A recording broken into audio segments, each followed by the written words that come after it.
स्वागत है आपका, आपके साथ मैं हूं शिल्पा रावत। संसद की मॉनसून सत्र का तीसरा दिन है आज संसद में भारी हंगामे के आसार है। राहुल गांधी की हिरासत पर भारी बवाल भी देखने को मिलेगा। धर्मेंद्र प्रधान के इस्तीफे पर विपक्ष अड़ा हुआ है। इसके अलावा चंदा चोरी पर भी संसद में घमासान एंड नीट लीक पर विपक्ष का हल्ला बोल भी देखने को मिलेगा। कुल मिलाकर अगर बात की जाए तो हंगामा देखने को मिलेगा संसद के इस मॉनसून सत्र के तीसरे दिन। आज संसद में भारी हंगामे के आसार हैं। मुद्दे क्या क्या रह सकते हैं, किन मुद्दों को लेकर यहां पर विपक्ष हंगामा कर सकता है, उसकी एक एक तस्वीर हम आपको बता रहे हैं। सत्र का चूंकि तीसरा दिन है तो आज संसद में भारी हंगामे के आसार दिख रहे हैं। उसमें राहुल गांधी की हिरासत में भारी बवाल हो सकता है। इसके अलावा धर्मेंद्र प्रधान के इस्तीफे पर विपक्ष अड़ा हुआ है, जिसको लेकर हंगामा किया जा सकता है। चढ़ावा चोरी पर भी संसद में घमासान होने के पूरे आसार नजर आ रहे हैं। नीट लीक पर विपक्ष का हल्ला बोल जाहिर तौर पर होता हुआ नजर आएगा। तो कल दिल्ली की जंतर मंतर पर जबरदस्त हंगामा हुआ। वो शिफ्ट होकर पीएम आवास के बाहर पहुंच गया। कांग्रेस सड़क से लेकर संसद तक जबरदस्त हंगामा मचाया।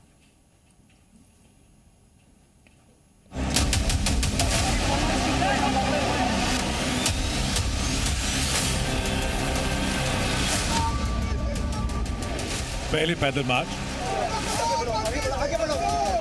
और सीधे प्रधानमंत्री आवास के पास धरना।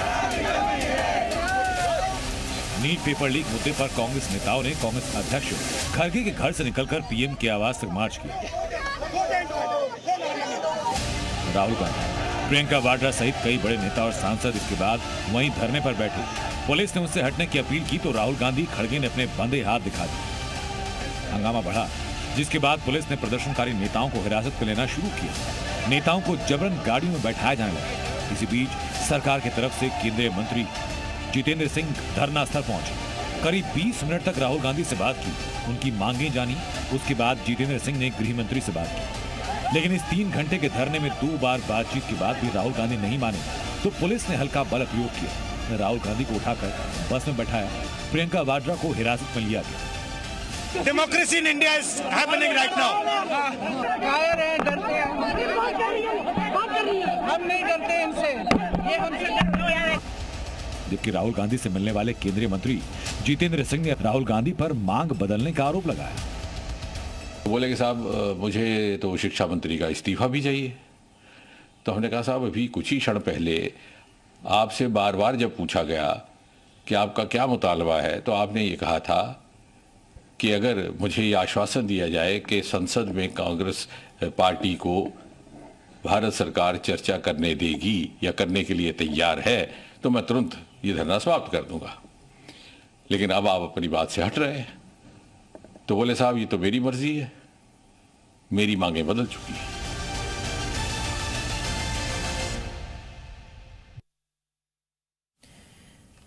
तो इस वक्त एक बड़ी खबर भी आपको दे देते हैं, जहां खड़गे के घर ब्लॉक इंडिया की बैठक होगी। जी हां, थोड़ी देर में इंडिया ब्लॉक की बैठक होगी। विपक्ष के कई नेता शामिल होंगे। प्रदर्शन की रणनीति पर चर्चा होगी।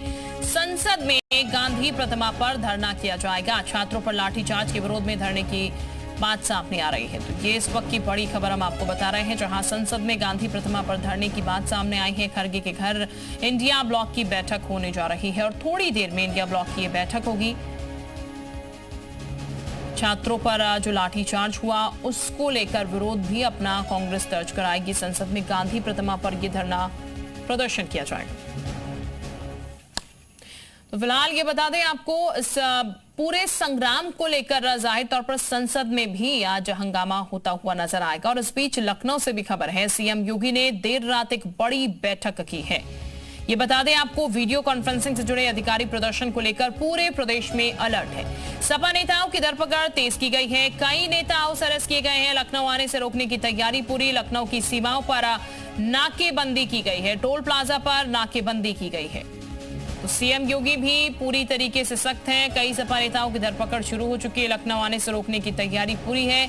सीएम योगी ने देर रात बड़ी बैठक यहां पर की है। सीमाओं पर नाकेबंदी की गई है। टोल प्लाजा पर नाकेबंदी की गई है।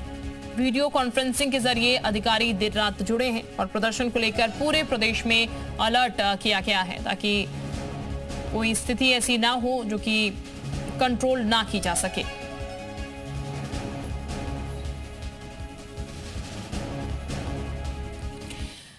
तो लखनऊ से खबर है जहां आज प्रदेश बीजेपी जोरदार प्रदर्शन करने जा रही है। कांग्रेस कार्यालय के घेराव का प्लान बनाया गया है। वीवीआईपी गेस्ट हाउस से शुरू होगा प्रदर्शन। कांग्रेस कार्यालय जाएंगे बीजेपी नेता।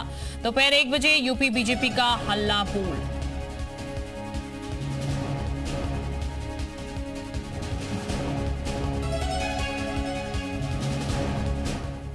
और हमारे साथ इस वक्त खास पैनल भी जुड़ चुका है और हमारे सहयोगी मयूर भी जुड़ चुके हैं। पैनलिस्ट का भी मैं आपसे अशोक द्विवेदी इधर हमारे साथ जुड़ चुके हैं, पूर्व डीजीपी हैं। बहुत स्वागत सर आपका। प्रवक्ता बीजेपी की भी इस वक्त हमारे साथ जुड़ चुके हैं, रत्नाकर सिंह जी, बहुत स्वागत आपका भी। लेकिन सबसे पहले मयूर का हम रुख कर लेते हैं। मयूर, ये जो पूरी बैठक हुई है रात को और जो प्रोटेस्ट चल रहा है उसके बाद लखनऊ में भी अलर्ट जारी किया गया, क्या कुछ निर्देश फिलहाल दिए गए हैं? क्या हलचल लखनऊ में देखने को मिल रही है?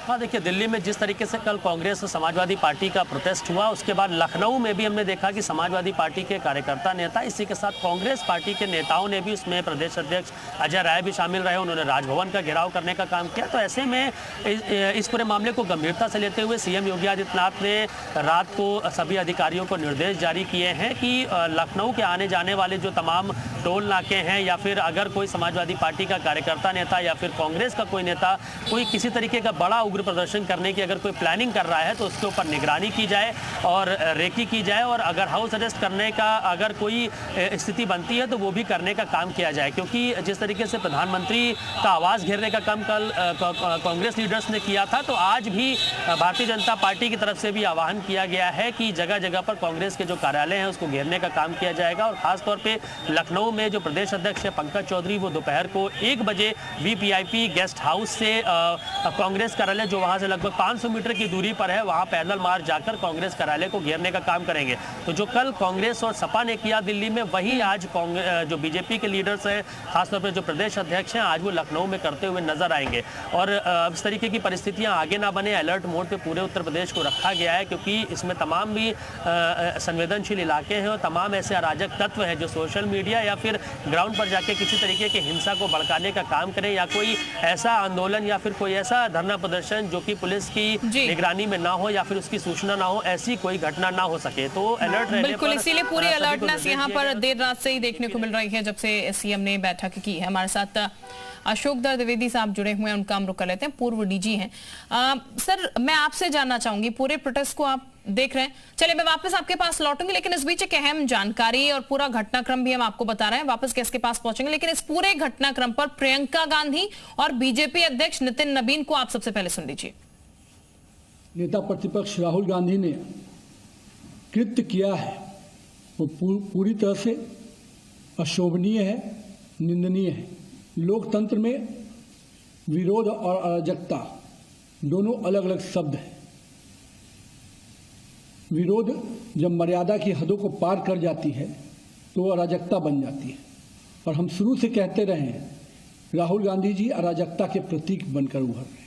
अगर हम डिस्कशन चाहते हैं, डिस्कशन नहीं होता है। अगर एलओपी पार्लियामेंट में कुछ कहना चाहते हैं, वो नहीं होता है। अगर हम परमिशन मांगते हैं कि हम धरना प्रदर्शन करना चाहते हैं, वो परमिशन नहीं मिलता है। तो हम वहां पहुंच गए जहां इनको उम्मीद नहीं थी कि हम पहुंच जाएंगे। तो देखिए, राहुल गांधी अराजकता फैला रहे हैं, नितिन नबीन कह रहे हैं। दूसरी तरफ प्रियंका गांधी को आप सुना, वो कह रहे हैं हमें बोलने नहीं दिया जाता, प्रोटेस्ट नहीं करने दिया जाता, हमारी बात जो है वो हमें नहीं रखने दी जाती, इस्तीफा हम मांगते हैं, इस्तीफा नहीं हो रहा। ये तमाम चीजें उनकी तरफ से कही जा रही है, यानी कि विपक्ष अपनी बात कर रहा है और सत्ता पक्ष जो है वो भी अपनी बात रखता हुआ यहाँ पर आपने सुना। हमारे साथ खास मेहमान है, उनका रुख कर लेते हैं। अशोक द्विवेदी साहब के पास मैं सबसे पहले चलती हूँ। द्विवेदी साहब, ये जो पूरी स्थिति आप देख रहे हैं, जो प्रोटेस्ट हो रहा है, क्योंकि कहा जा रहा है छात्र जो है वो सड़कों पर उतर आए हैं और इस्तीफे की मांग की जा रही है, लेकिन दूसरी तरफ जो तस्वीर देखने को मिल रही है उससे आप क्या समझ पा रहे हैं? देखिए, ये सभी लोग जानते हैं, हम सभी लोग जानते हैं कि जुलाई महीना लगभग बीतने को करीब है और 6-7 महीने बाद 2027 के पहले छमाही में उत्तर प्रदेश, उत्तराखंड, पंजाब और कई राज्यों के चुनाव होने वाले, विधानसभा के चुनाव होंगे, बहुत नजदीक है। 5-6 महीने बाद चुनाव आयोग अपना प्लान जो है घोषित कर देगा और उसी दिन आचार संहिता लागू हो जाएगी। उसके पहले अपने अपने माफिक माहौल बनाने के लिए, वोटरों को प्रभावित करने के लिए सभी राजनीतिक पार्टियां, चाहे सत्ता हो या विपक्ष हो, तमाम मुद्दों पर आंदोलन करती हैं। लोकतांत्रिक व्यवस्था में ऐसा होता है, ऐसा होने में कोई बुराई भी नहीं है। लेकिन एक शर्त इतनी ही रखी जाती है कि भाई आंदोलन जो करना हो शांतिपूर्ण हो, हिंसा उसमें ना हो, अपनी बात आंदोलन के माध्यम से भी कह सकते हैं। कहीं से डिरेल हो रहा है ये प्रदर्शन, जो छात्रों का मुद्दा बनना चाहिए वो डिरेल कहीं ना कहीं होता हुआ नजर आ रहा है, जो उसमें पॉलिटिकल चीजें इन्वॉल्व हो रही हैं। मैं उसी बात पर आ रहा था, मैं तो प्रारंभ में इसी बात पे कहने के बाद उसी पर आ रहा था। ये तो लोकतांत्रिक व्यवस्था में ऐसा होना चाहिए, मैंने कहा, किंतु ऐसा होता नहीं, व्यवहार में देखा गया है। पर्दे के पीछे चुपचाप टेलीफोन से, सोशल मीडिया के माध्यम से तमाम ऐसे लोगों को जोड़ा जाता है जो अवसर देख करके हिंसा करते हैं, तोड़फोड़ करते हैं और अराजक तत्व घुस जाते हैं। ऐसे आंदोलनों में सामान्य नागरिक के बजाय, राजनीतिक कार्यकर्ताओं के बजाय अराजक तत्व घुस जाते हैं, जो कहीं न कहीं किसी स्वार्थ की वजह से प्रेरित रहते हैं, चाहे उनको प्रेरणा दी जाती है। और ऐसे अराजक तत्व पुलिस पर पथराव करना, गाड़ियों को तोड़फोड़ करना, हिंसा करना में शुरुआत हो जाते हैं, जिससे उनको व्यापक प्रचार प्रसार मिल जाता है अपने देश के अंदर और देश के बाहर की मीडिया के माध्यम से विदेशों में भी होता है। यानी कि देश की छवि खराब करने का एक तरीके से सर काम यहाँ पर होता है। हालांकि जो प्रोटेस्ट सही उसमें होना चाहिए वे में कहीं ना कहीं वो डीरेल हो जाता है कुछ लोगों की वजह से। हमारे साथ बीजेपी प्रवक्ता भी रत्नाकर सिंह जी भी इस वक्त जुड़े हैं, उनका भी हम रुख लेते हैं। रत्नाकर जी, प्रोटेस्ट शुरू हुआ, मांग की गई, बातचीत की भी और लगातार इस्तीफे की मांग तो की जा रही थी, लेकिन सर सत्ता पक्ष में आप बैठे हैं, सत्ता में आप बैठे हैं, तो शायद अगर बातचीत पहले कर ली जाती तो स्थितियां इस तरीके की ना आती सर, कि फिर ये प्रोटेस्ट जो है इतना ज्यादा उग्र हो जाता, मारपीट तक बात पहुंच जाती। क्या पहले चीजें जो हैं वो सर सेटल की जा सकती थी? देखिए, एक चीज मैं बता दूं कि भारतीय जनता पार्टी की सरकार छात्रों के प्रति बिल्कुल जवाबदेह है और हम छात्रों का हित को सबसे बड़ी प्राथमिकता मानते हैं। जैसा कि प्रधानमंत्री जी ने भी कल संसद में ये कहा कि छात्र का हित जो है वो उनकी पहली प्राथमिकता है और उन्होंने कहा कि यह घोर पाप है और उस घोर पाप को खत्म करने के लिए हम तमाम तरह से फूल प्रूफ जो है प्रणाली का डेवलप करेंगे और इस तरह का पेपर लीक भविष्य में ना हो, इस तरह का सिस्टम जरूर बनाएंगे। और आपने देखा कि किस तरह से पेपर लीक हुआ था, उसमें सीबीआई जांच भी कराई गई, दोबारा पेपर कराया गया और फुल प्रूफ तरीके से कराया गया। 13 जो आरोपी थे उसको भी गिरफ्तार किया गया। तो निश्चित रूप से व्यवस्था परिवर्तन जो है वह सरकार ने किया, लेकिन विपक्ष जो है वह व्यक्ति परिवर्तन की मांग कर रहा है और ये सत्ता परिवर्तन का इनका छुपा एजेंडा है। इसलिए वह इस तरह का लोकतंत्र, सत्ता लोलुपता की इनकी इतनी बढ़ गई है कि वो सारे लोकतंत्र की मर्यादा को ध्वस्त करके और अराजकता की स्थिति उस जगह पे बनाते हैं जो प्रधानमंत्री आवास के सामने जो हाई सिक्योरिटी जोन होता है, वहां पे इतिहास में ये पहली बार हो रहा है कि लीडर ऑफ अपोजिशन जो है इस तरह पीएम आवास जो हाई सिक्योरिटी जोन है वहां पे जा करके और उग्र अराजकता वाला प्रदर्शन कर रहे हैं। ये बिल्कुल निंदनीय है और ये छात्रों की मांग जो है उसके लिए तो हम संजीदा हैं ही, लेकिन छात्रों के आंदोलन के पीछे अपनी राजनीतिक रोटी सेकने का ये काम कर रहे हैं। देखिए किस तरह से, ठीक है, यानी कि राजनीतिक रोटी सेकी जा रही है। ठीक है सर, मैं वापस आपके पास लौटूंगी। अंशु अवस्थी साहब ने भी इस वक्त में ज्वाइन कर लिया, कांग्रेस प्रवक्ता। बहुत स्वागत सर आपका भी इस डिबेट में। अंशु जी, आप रत्नाकर जी को सुन रहे हैं, मुद्दे जो है वो तो ठीक है, उसको लेकर सरकार कह रही है हम काम कर रहे हैं, हम छात्रों के साथ खड़े हैं, लेकिन राजनीतिक रोटियां सेकने का काम आप कर रहे हैं। देखिए, सवाल तो यही है कि कौन सा काम कर रहे हैं। 10 साल हो गए, 150 से ज्यादा पेपर लीक हो गए। आप देश के छात्रों युवाओं के साथ खिलवाड़ कर रहे हैं और उसके बाद आप कहते हैं कि काम कर रहे हैं। जब मानसून सत्र में चर्चा की बात आती है, छात्र अपनी बात रखते हैं। अभी तुरंत एनटीए ने जो एग्जाम कराया नीट का, एक बच्चे के 3 ओएमआर शीट जो है आ रहे हैं, किसी उसी का 150 नंबर है, 609 नंबर है। तो इस तरीके की जो विसंगतियां हैं, इससे ये पता चलता है कि भाजपा सरकार ने एनटीए एक ऐसा संस्थान बनाया, एक केंद्रीकृत ऐसी व्यवस्था की जिससे देश के जो छात्र हैं, जो युवा हैं, उनके भविष्य से खिलवाड़ किया जा रहा। और ये पूरा स्क्रिप्टेड है, प्लान्ड है। और इसमें भारतीय जनता पार्टी जो अपने लोग हैं उनको लाने के लिए जो एक पारदर्शिता है उसे समाप्त कर रही है। तो राहुल गांधी जी अगर उस मुद्दे को उठा रहे हैं, इस देश के युवा जंतर मंतर पर इकट्ठा हुए और उसके बाद आप उनकी बात नहीं सुनना चाहते, आप उनको बताएंगे खालिस्तानी आतंकवादी, आप किसानों को बताते खालिस्तानी, फिर जो युवा आवाज उठाता उसे आप कहते हैं ये विदेशी फंडिंग से है। तो मजबूरी है। आखिर लीडर ऑफ अपोजिशन होता किस लिए? देश के लोगों की आवाज उठाने के लिए। और अगर आप आवाज नहीं सुनेंगे तो उसके लिए जो संवैधानिक तरीके से। ठीक है रत्नाकर साहब, आप बीजेपी ये कोट करती है ना कि आप सड़कों पर उतरिए, आप प्रदर्शन कीजिए, आप आपने अपनी बात कब रखी? तब रत्नाकर साहब वही कह रहे हैं क्योंकि ऑपोजिशन में वो हैं तो वो बात रख रहे हैं अपनी सड़कों पर। कि अगर प्रधानमंत्री आवास के बाहर प्रदर्शन हुआ तो इसमें आपत्ति क्या है? प्रधानमंत्री जी पार्लियामेंट से क्यों भाग जाते हैं? ठीक है रत्नाकर जी जवाब दीजिएगा। बात नहीं रखते हैं क्यों? युवाओं की बात नहीं करते हैं? अगर वो नहीं करेंगे तो आप उनके घर में घुस जाएंगे। ठीक है, आपकी बात का जवाब ले रही हूँ सर मैं, बोलेगा। देखिए इनको ये क्या है, ये जब भी लोकसभा का सत्र शुरू होता है, मानसून सत्र शुरू होता है, एक बिजनेस एडवाइजरी कमेटी की बैठक होती है जहां सत्ता पक्ष और विपक्ष दोनों आते हैं।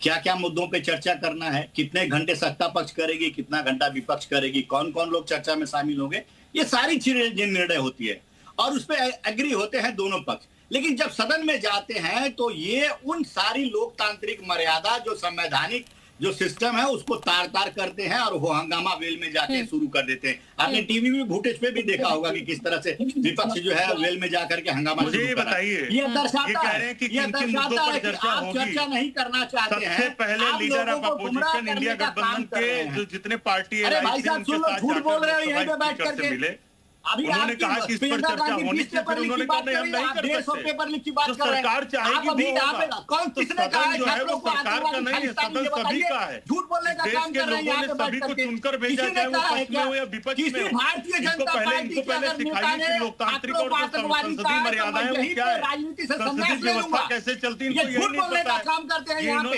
संसद में भी झूठ बोलते हैं, टीवी चैनल पे भी बैठकर अब भी यही सामने झूठ बोल रहे हैं। कब्जा कर रहे हैं, आप प्रेस को कब्जा कर रहे हैं, इनका चरित्र कब्जा कर रहे हैं। रत्नाकर साहब, अंशु अवस्थी साहब आपसे पूछ रहे हैं वो कौन खालिस्तानी कह रहा है? कौन से बीजेपी नेता ने आपको खालिस्तानी कह दिया इस प्रदर्शन में? कह रहे हैं मैं इस्तीफा मैं राजनीति छोड़ दूंगा, वो बात टेलीविजन पर कर रहा है। आप बताइए किसने कहा?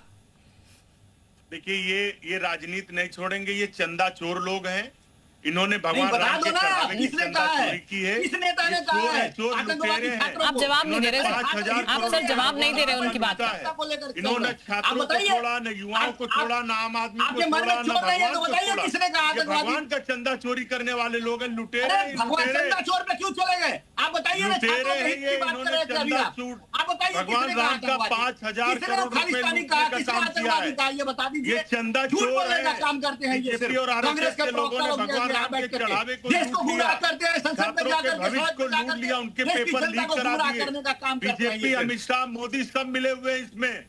कौन से 150 पेपर लीक हुए? नकल माफिया। चलिए ठीक है, मैं वापस आप लोगों के पास लौटूंगी। अशोक द्विवेदी साहब भी हमारे साथ इस वक्त जुड़े हुए हैं, उनका हम एक बार रुक कर लेते हैं। आप लोगों के पास में वापस लौटूंगी। अशोक जी, क्योंकि आपने कई प्रोटेस्ट देखे होंगे, ये प्रोटेस्ट भी आप देख रहे हैं। प्रोटेस्ट धीरे धीरे करते करते आंदोलन के रूप में तब्दील हो जाता है और यहाँ भी शायद संभवतः वही हुआ है, क्योंकि आप पृष्ठभूमि पूरी तरीके से समझ पा रहे होंगे। आपने कई ऐसी चीजें देखी हैं, कई ऐसी चीजें संभाली भी है। सर क्या ये जो प्रोटेस्ट इतना ज्यादा उग्र हो गया, क्या इसको रोका जा सकता था पहले? हाँ, निश्चित रूप से थोड़ा और बेहतर तरीके से इसको मैनेज किया जा सकता था, इसमें मुझे कोई संदेह नहीं है। हाँ। लेकिन पुलिस के स्तर पर भी कुछ चूक हुई है, इसको और अच्छे तरह से मैनेज किया जा सकता था। मैं इसलिए कह रहा हूँ ऐसा इसलिए होता है क्योंकि राजनीतिक पार्टियां लोकतांत्रिक व्यवस्था में कई कार्यक्रम तो सार्वजनिक रूप से घोषित कर देती हैं, लेकिन कुछ कार्यक्रम होता है सार्वजनिक रूप से घोषित नहीं करती है। वो टेलीफोन पर अपने कार्यकर्ताओं से, लोगों से संपर्क करके कोई कार्यक्रम को चूक बना लेते हैं और अचानक वो कार्यक्रम जब हो जाता है तो ऐसे कार्यक्रमों को जो अचानक पैदा हो जाते हैं, पुलिस को मैनेज करने में थोड़ा समय लग जाता है और जो समय लगता है उसी बीच में उपद्रव ज्यादा बढ़ जाता है। ऐसा होता है, देखने में आया है। लेकिन एक चीज ये है जो अभी कल परसों हुआ है, अभी मेरा अनुमान है कि ये अगले चुनाव तक 2027 तक ऐसा चलता रहेगा। जिन जिन राज्यों में चुनाव होने वाले हैं उन राज्यों में होगा और खास तौर से दिल्ली में सत्ता पक्ष भी और विपक्ष भी अपने अपनी बातों को रखेंगे आंदोलनों के माध्यम से। क्या ये चलता रहेगा, लोकतंत्र में ऐसा होता है। बस पुलिस को सजग रहना, चाहे वो दिल्ली की पुलिस हो या उत्तर प्रदेश की या कहीं का भी, कि अव्यवस्था ना हो, नियंत्रित रहे, शांतिपूर्ण ढंग से पार्टियों के लोग अपने अपने कार्यक्रम करें। इसके लिए पुलिस को और सजग रहने की मुझे 5 जरूरत है। सेकंड दीजिएगा। ठीक है, बोलेगा अंशु जी अब आप। देखिए, सीधी बात है, अगर मैं आऊंगी रत्नाकर जी प्रधानमंत्री आपके पास मानसून भी। सत्र ठीक। के दौरान जी संसद के अंदर अगर चर्चा से भागेंगे तो सीधी बात है, लोग तो प्रधानमंत्री को ढूंढेंगे ना। अगर कोई वाहवाही लेनी होती है तो मोदी जी सबसे आगे कूद के खड़े होते हैं, और पेपर लीक होता है तो अपने शिक्षा मंत्री को बचाते घूम रहे हैं, चंदा चोरों को बचा रहे हैं। उन्होंने ही नियुक्त किए थे तो उसके अंदर लोगों को चंपत राज अंचल हो, ये लुटेरे जो है वो बीजेपी आरएसएस के लोग तो ही हैं। ये देश के लोगों की भावनाओं से खिलवाड़ करके आप बताइए ना, देश को गुमराह कर रहे हैं आप बैठ करके यहाँ पे, को लूट कर उसी देश को यहाँ पे बैठ करके आप गुमराह कर रहे हैं। राहुल गांधी से जितेंद्र सिंह से मिले, हमारे केंद्रीय मंत्री से मिले तो केंद्रीय मंत्री ने स्वीकार किया पास और है क्या, चर्चा करेंगे। लेकिन आप लोगों ने क्या किया, फिर आप लोगों ने पलट गया, राहुल गांधी पलट गया, बोल रहे हैं कि अभी इस्तीफा चाहिए। इस तरह से दोहरी बातें करना है। और इस्तीफा नहीं, अंशु साहब वो कह रहे हैं ना, अब चर्चा, आपने चर्चा की डिमांड की थी, चर्चा के लिए वो तैयार हो गए, लेकिन इस्तीफे पे बात आ गई। जिस बात पर थी विपक्ष उससे पलट गई विपक्ष। क्या करेंगे धर्मेंद्र प्रधान का, आप बताइए। निकम्मा और नकारापन की हद हो गई बीजेपी की, क्या करेंगे उनका हम? इसका जवाब है इनके पास। एक आधा नहीं, 150 पेपर लीक हो गए, 150। और आपने एनटीए, ठीक है, जवाब दे रहे हैं रत्नाकर जी, बोलेगा रत्नाकर जी बोलेगा। देखिए नहीं, रत्नाकर जी क्या बोलेंगे? नहीं, आपका जवाब दे रहे हैं ना, आप जवाब मांग रहे हैं, जवाब देने के लिए बीजेपी प्रवक्ता है ना, वो देंगे जवाब। सरकार की खुफिया एजेंसियां क्या कर रही थी? नहीं, ये क्या है ना, देखिए अब मैं अंशु जी जवाब ले रही हूँ उनसे।